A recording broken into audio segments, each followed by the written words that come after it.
Good morning. Good morning. Welcome, and thank you for joining us here to celebrate the opening of Dom's Kitchen and Market. I'm Don Fitzgerald, co-CEO of Dom's, and I'm thrilled to be here to commemorate the opening of this project, the first Dom's flagship location, and celebrate all the people who made this possible. So many people came together to make this possible. Dom's is the product of the vision of Bob Marino and Jay Owen, who combined with the years of many experience of our founding team, including Steve Swanson, Don Rosanova, Steve Jerzombic, and myself. At Dom's, we seek to offer well-crafted, locally sourced, globally inspired food in an interactive environment of discovery, generous hospitality that connects people to their community and each other, which we're doing a lot more these days. I'm pleased to introduce Jay Owen, the co-founder and co-chairman, to tell you more about what we're launching here. Thank you.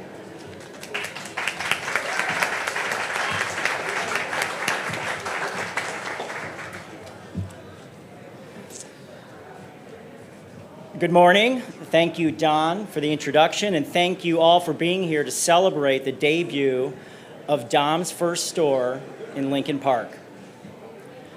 Dom started as a vision almost 3 years ago, based on the belief consumers wanted a different type of meal shopping experience.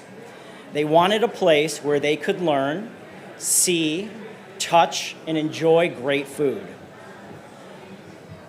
From the kitchen to the market, we have curated the most unique, artisanal food products along with fresh baked goods, seasonal produce from local farms, and meat and seafood delivered fresh every day. We created Dom's from the legacy of Dominic's Finer Foods and its founder, Dominic DiMatteo, or as some of us called him, Mr. D. Mr. D taught us always about pleasing the customer, and importantly, how to treat people and how to make them feel valued and special.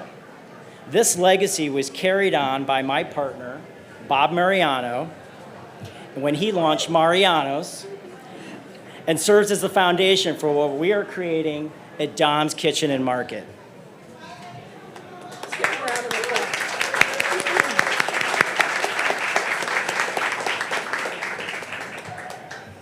We're excited to be Chicago's new neighborhood market for everyone to enjoy, from families that live in the neighborhood to busy professionals looking for coffee and breakfast on the way to work. Dom's is your neighborhood table for culinary discovery. Dom's Kitchen and Market will not only be your neighborhood table, but is also a pillar in the communities for which we do business. Social responsibility is a cornerstone of Dom's culture and is essential to who we are as a business and as a neighbor. We push the boundaries and strive to be innovative, from the experience we provide to the ways in which we interact with our community members and organizations in need. We would like to kick off the opening of Store One by acknowledging two partners who we feel are aligned with our core values: After School Matters and Lincoln Park Community Services.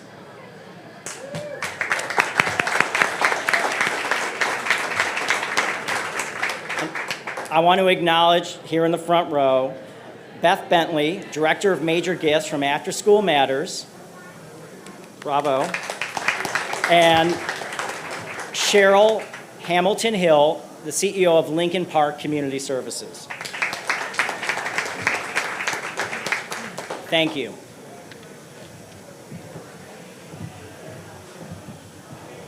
Thank you, Jay. I would like to welcome Sylvia Garcia, Acting Director of the Illinois Department of Commerce and Economic Opportunity. Thank you. And now it gives me great pleasure to introduce and welcome the Honorable Mayor Lori Lightfoot.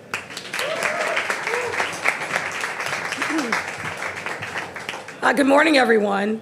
It's a pleasure to be here, and as you can tell from the crowd, there's a lot of enthusiasm for the opening of this store. I'd like to also recognize the other folks who are standing with me today. Two of my friends and colleagues, Alderwoman Michelle Smith, in whose ward we sit, and Alderman Tom Tunney. Welcome. And Tom and I are on a road show. We've been together, I think, every day for the last week, so more to come on that. I also want to thank Mario's Fresh Market founder, Bob Mariano, and Dom Capital Group managing partner, Jay Owen. You know, throughout the pandemic, our city has undergone several changes that have dramatically impacted the way we work, play, and interact with others. In the midst of this change, however, one thing has remained the same, and that's our city's ability to attract and retain business. We were the first major city to publish a COVID-19 recovery plan. That was last year. At several points throughout the summer and fall of 2020, our city was the most open big city in the country. And I believe, I'm going to steal my own thunder, when we open up this Friday, we will be the largest big city in the country to be fully open.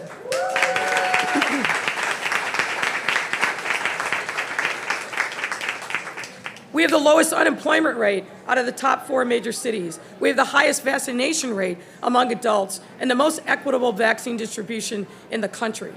And as I said, this upcoming Friday, we will be the largest big city to fully and safely reopen. These milestones are not only a testament to our diligence in making decisions based on data and science throughout this pandemic, and more residents doing their part to end the pandemic by doing the things that we've directed to stay safe and now getting vaccinated. But they have allowed business ventures and development projects like this one to come to fruition and enrich our entire city. Bob, Don, and Jay could have chosen anywhere else in Illinois or even in the country to open the very first Dom's Kitchen and Market. But they, like many other business leaders and entrepreneurs over the past year, decided to bet on Chicago and set up shop in one of our most iconic neighborhoods. After we cut this ribbon today, Dom's Kitchen and Market will become our city's newest, next-generation local food emporium. At Dom's, customers will be able to buy groceries, order meals to go for delivery, or even grab a drink at the end of the day.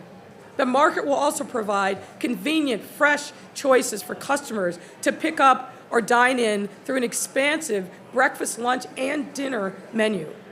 These menus will feature meals inspired by cuisines from all over the world, as well as a wine library with a curated selection of wine, spirits, and beer. All in all, Dom's Kitchen and Market will become a neighborhood hub where residents and visitors alike can stop by several times a week, experience new foods each and every time, and even watch the cooking process as they shop and wait for their meals.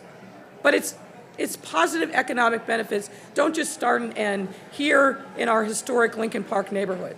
This project is a huge value add for our entire city that will draw residents and visitors from near and far, as well as further put Chicago on the map as a place where business leaders can grow their enterprises and thrive and continue our tradition of being the culinary capital of the world. Dom's Kitchen and Market will also contribute to a number of citywide efforts we have undertaken in the past year to bounce back even stronger from the pandemic, offering the highest quality food while placing an emphasis on ingredients and products that are locally produced and responsibly farmed, identifying ways to empower underrepresented communities, and supporting both Lincoln Park and our entire city through recycling, food bank donations, low-impact packaging, and responsible product sourcing. This is a great store with great leaders and great vision for what the next phase in grocery and dining should be like. So I just want to commend the leaders here for investing in Chicago, betting on this neighborhood, but also the great work that you're doing to support organizations like the ones you've identified here this morning. Thank you, and now I'll invite Alderman Michelle Smith to come and say a few words.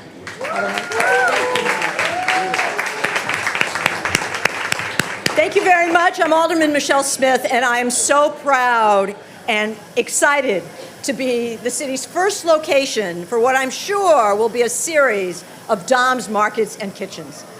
I first met Bob Mariano, he probably doesn't even remember this, when he was opening the Dominic's at the corner of Division and Clybourne. And when I met him, what I was most impressed by Bob was that he had made a commitment that he was going to staff that stores with neighborhood residents and not only make the then Dominic's a place that was convenient for me to go shop, should I lived right up the street, but also to provide economic development for the Cabrini Green neighborhood. So I knew a very long time ago that Bob was a responsible and visionary businessman and have supported him through his, of course, wonderful efforts in owning Mariano's, which was a revolutionary concept, and now this, and his social responsibility and caring about his employees and his customers and his community is even more evident by his teaming up with After School Matters and our beloved Lincoln Park Community Services, which has been based in Lincoln Park for many, many years.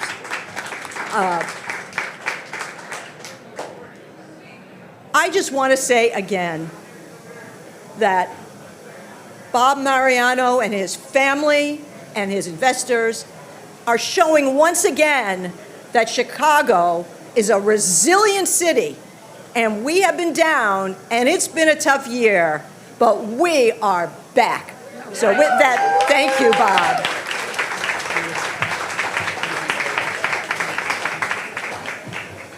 Thank you, Alderman Smith, for your comments. And now I'd like to introduce Bob Mariano, co-CEO, co-chairman, and co-founder of DOMS. And yes, he does inspire each of us every day. Bob.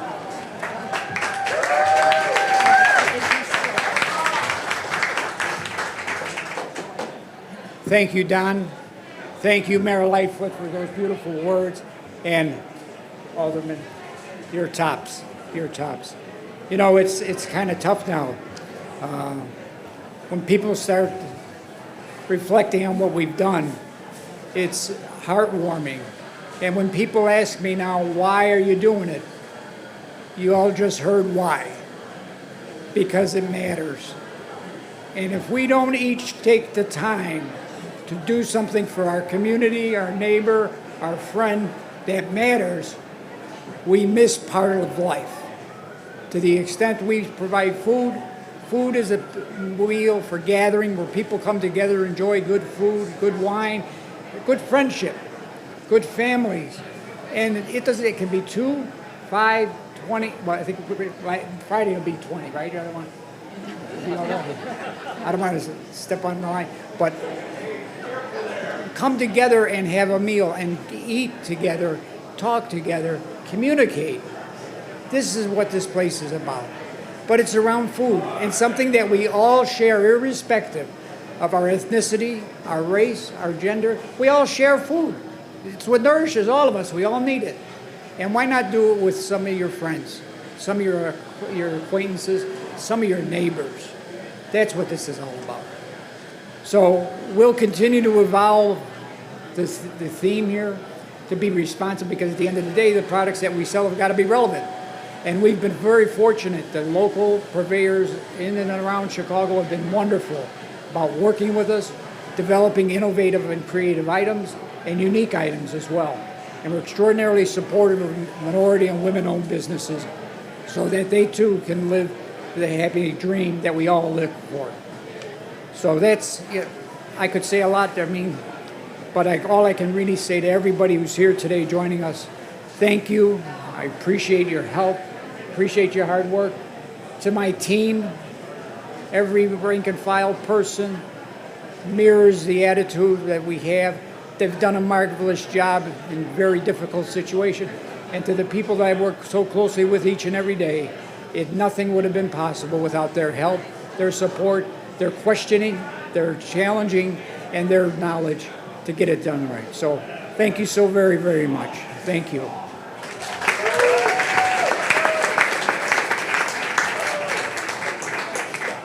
Now I'd like to bring up the man of the hour. Where's Mike Binder? Michael.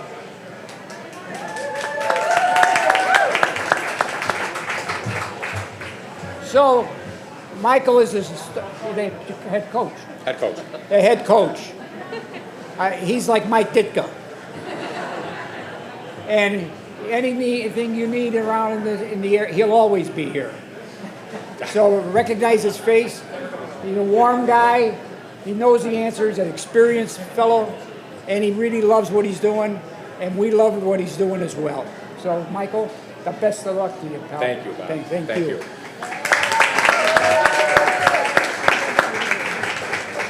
Could Director Garcia step up and come up and join us?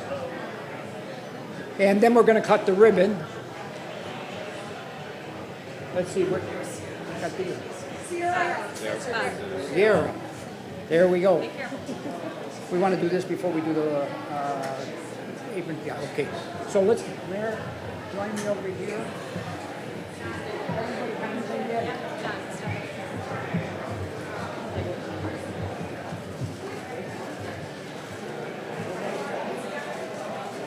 Ready? On three. 1, 2, 3.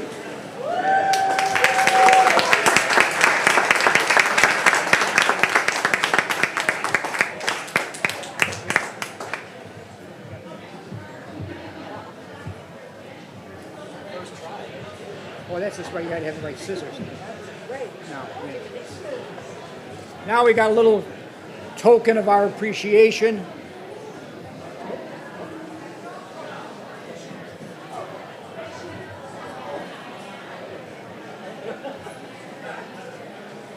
The first mayoral apron.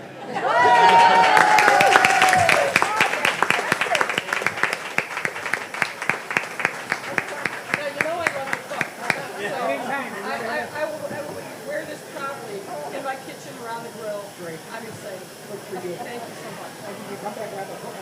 That'd be great. Thank you. Yep.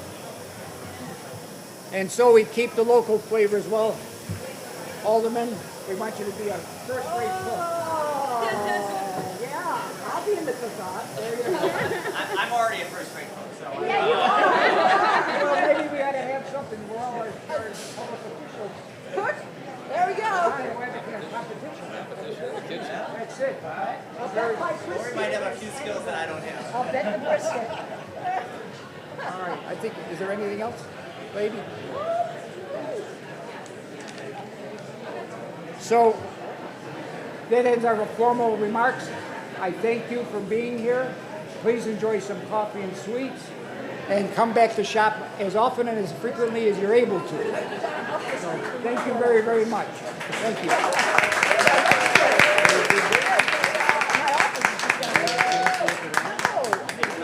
Thank you.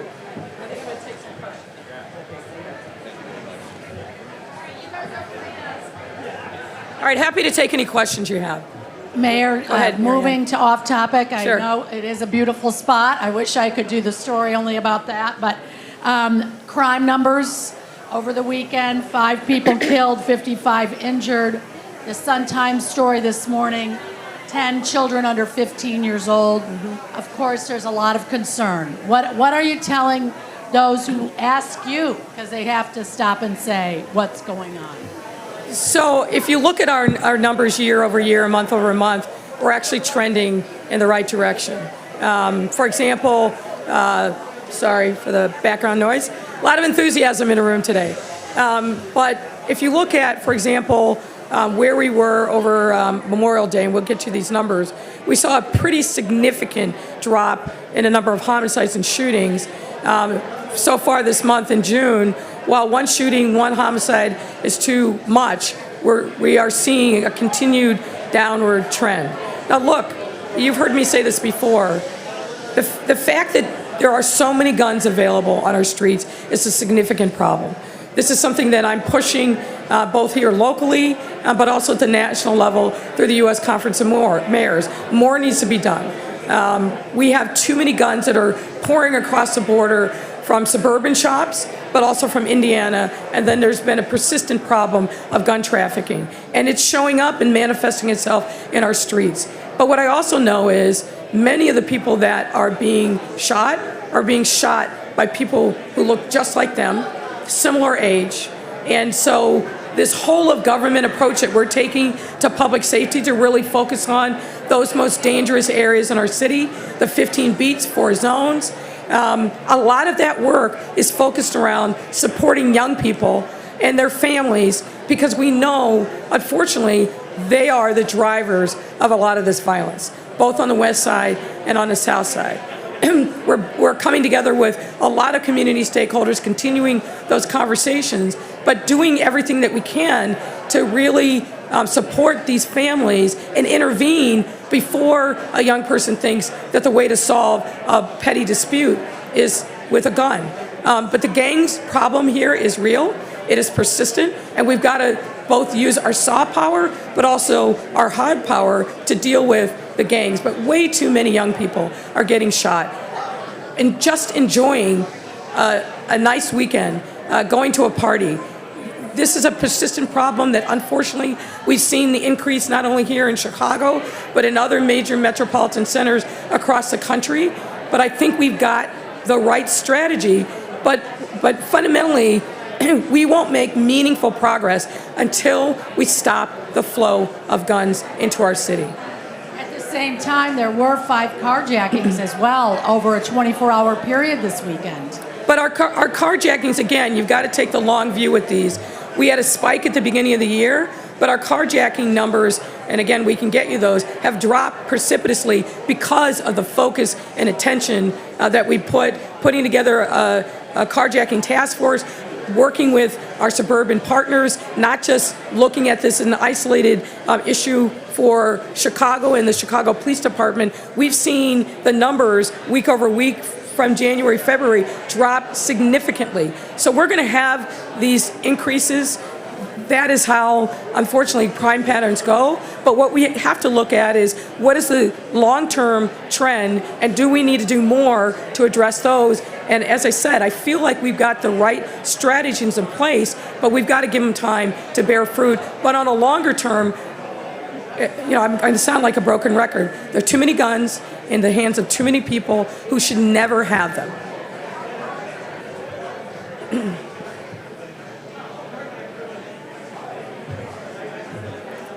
Beautiful store. Yes. It's in Lincoln Park. Yes. Much easier to do than it is in Chatham.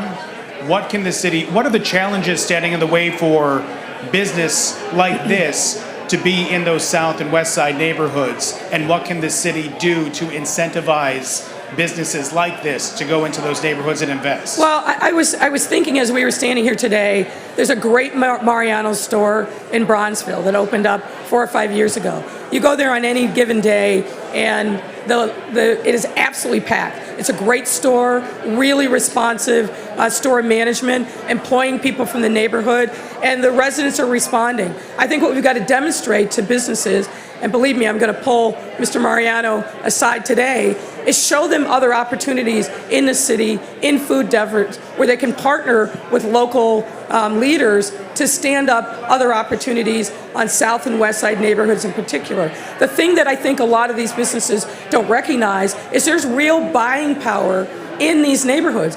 Take, for example, we did what's called a leakage study in Austin about a year ago. What we found, much to my surprise, was that there's $200 million every single year that Austin residents are spending outside of that neighborhood, in Oak Park, in other places. So when we present that kind of data to business people and talk about the real opportunities that are in these neighborhoods, it definitely turns heads. So we've got to keep doing that work and demonstrating to them that we are making investments on our part as a city, that we've got skin in the game and the future of these neighborhoods to make them vibrant and peaceful.